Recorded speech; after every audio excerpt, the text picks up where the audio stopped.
Hello guys, good morning. रोजच्यासारखी आजची सकाळ पण आमची खूप आनंदमय झाली. आम्ही तिघांनी ग्रुपवर्क केलं, खेळलो आणि मग आमच्या पिल्लाला भूक लागली. भूक लागल्यावर मी त्याच्यासाठी ओट्स बनवले आणि त्याला चारले. ओट्स चारताना तो आपले गुण आम्हाला दाखवत होता. आता माझी सटकली करून दाखवत होता. मम्मा ही छान आहे, छान आहे असं बोलत होता. आता माझी सटकली, आता माझी सटकली. कसं करते आता माझी सटकली? अरे वाव. आता माझी सटकली कर.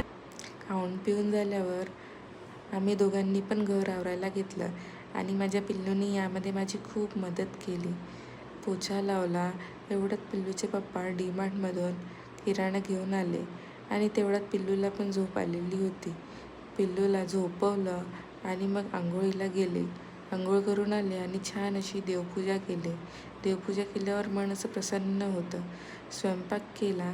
आज भजे आणि खीर केलेली होती, कारण काल महाशिवरात्री होती आणि आज उपवास सोडायचा होता. असा गेला आमचा दिवस. बाय.